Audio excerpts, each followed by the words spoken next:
अभी कुछ समय पहले की बात है। हमारे देश के सर्वोच्च न्यायाधीश सीजेआई गवई साहब के ऊपर जूता फेंका गया था।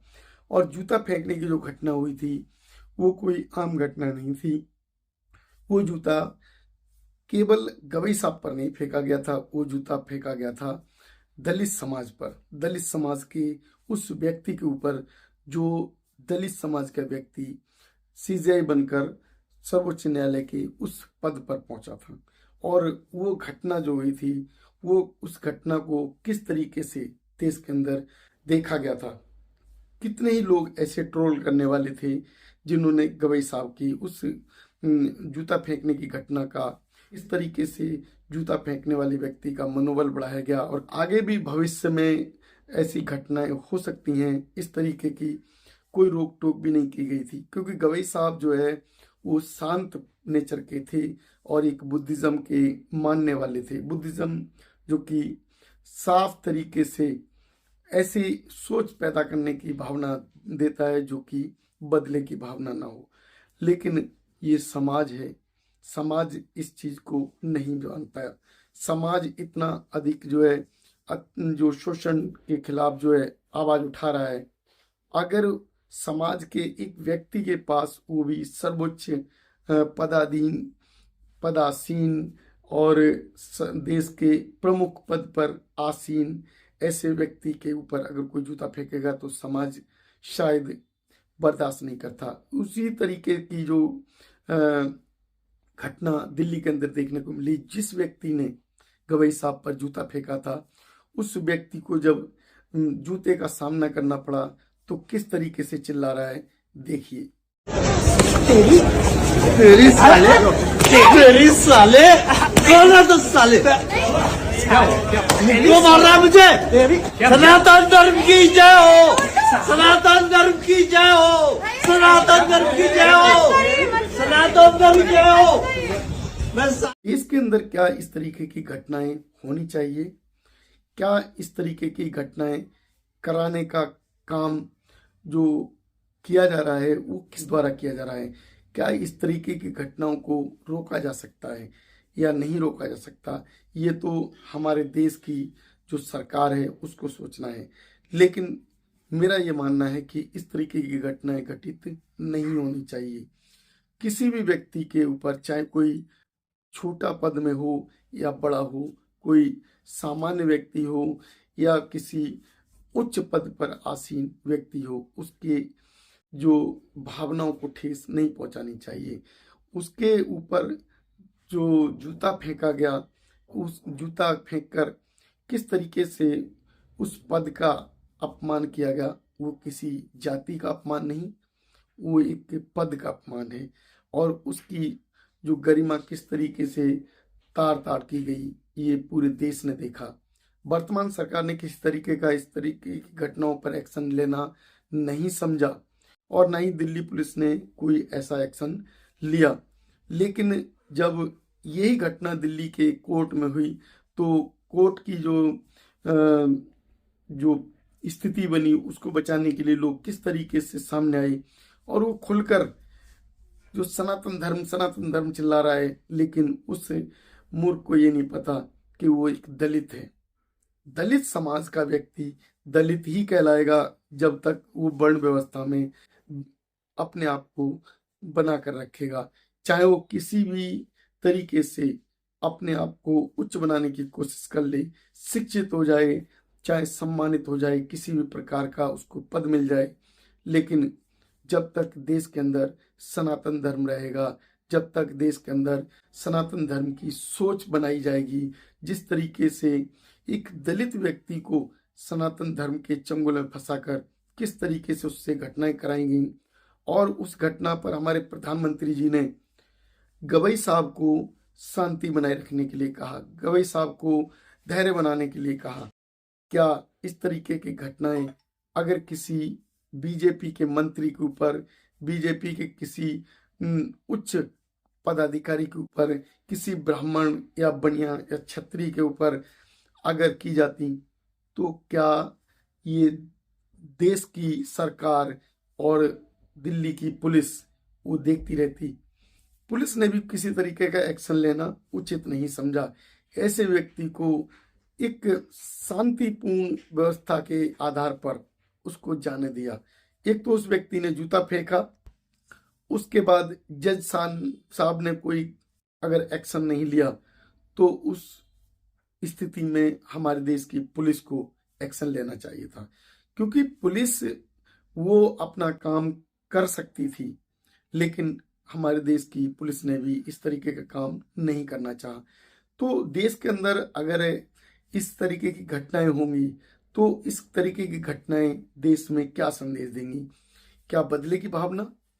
क्या सनातन, जो कि सनातन का नाम लेकर ये व्यक्ति चिल्ला रहा है, क्या सनातन यही सिखाता है कि किसी का सम्मान नहीं करना चाहिए? अगर सनातन किसी तरीके का सम्मान करने के लिए नहीं सिखाता तो इस तरीके की जो घटनाएं हो रही हैं क्या उचित हैं?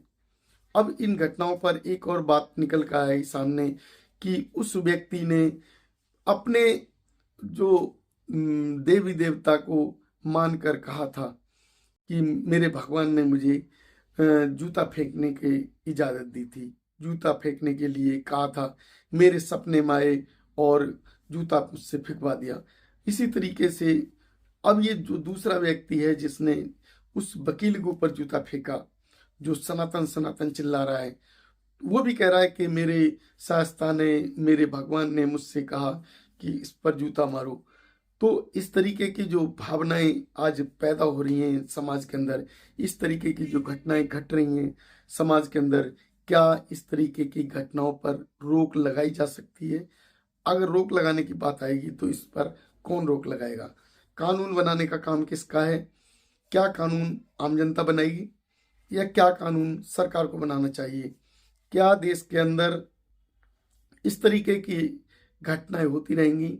क्या एक दूसरे का अपमान लोग करते रहेंगे? क्या देश के अंदर अपमान करने की सोच सनातन धर्म के द्वारा पैदा की जा रही है? क्या हिंदू संगठन इस तरीके की सोच बनाकर, इस तरीके की सोच पैदा करके समाज के अंदर वो प्रसारित कर रहे हैं? क्या हिंदू संगठन इस तरीके के जो लोग हैं उनको लगाम लगाने के लिए काम नहीं कर सकते? क्या हमारे देश के अंदर अगर हिंदू राष्ट्र बन गया, तो अभी तो हिंदू राष्ट्र नहीं है, तब ये हाल है जो कि दलित समाज का, अगर हमारे देश के अंदर हिंदू राष्ट्र बन गया तो सोचिए क्या उस समय की स्थिति बनेगी जब देश के अंदर दलित समाज पर अत्याचार होंगे। सोच कर देखिए, देश के अंदर अगर इस तरीके की घटनाओं पर लगाम नहीं लगा तो हमारे देश के अंदर क्या स्थिति पैदा होगी? क्या हमारे देश के अंदर दलित समाज का व्यक्ति किसी उच्च पद पर बैठ पाएगा? क्या बाबा साहब अम्बेडकर ने जो व्यवस्था पैदा करके दी, जो ऊंच नीच की भावनाएं थीं, उसमें कमी आई है तो बाबा साहब की उस पहल के कारण। बाबा साहब अगर इस देश के अंदर जन्म नहीं लेते तो शायद इस देश के अंदर जो आज इस तरीके की जो सोच, जो ऐसी मानसिकता रखने वाले व्यक्तियों पर कंट्रोल रखा जा सकता था? क्या हजारों सालों से देश के अंदर ऐसी भावनाएं जो पैदा की गईं और ऐसी स्थिति जो बनकर आई, उसका परिणाम क्या होगा? देश के अंदर इस तरीके की सोच पैदा करने वाले व्यक्ति, देश के अंदर आरएसएस या हिंदू संगठन, क्या उनको आगे नहीं आना चाहिए कि देश के अंदर अमन और चैन बना रहे? एक तरफ तो हिंदू राष्ट्र बनाने की बात की जाती है, हिंदू राष्ट्र अगर बन गया तो देश के अंदर दलितों का क्या सम्मान होगा या उनका ऐसा ही अपमान होता रहेगा? अभी जब संविधान का राज्य है, अभी संविधान का शासन है, तो दलितों को सम्मान 80 साल के इतिहास में नहीं मिल पाया, तो आने वाले समय में अगर हिंदू राष्ट्र बनेगा तो दलितों का कितना अपमान होगा? क्या हिंदू राष्ट्र बनना चाहिए? क्या दलितों के सम्मान को इसी तरीके से ठेस पहुंचाई जाती रहेगी? क्या हमारी सरकार निकल कर आएगी और कोई प्रावधान ऐसा तैयार करेगी जो कि एक दूसरे की भावनाओं को ठेस पहुंचाने वाले व्यक्ति को रोका जा सके। क्या हमारे देश के अंदर जो अपमान करने वाले लोग हैं उनको कंट्रोल करने के लिए सरकार कुछ कड़े कदम उठाएगी?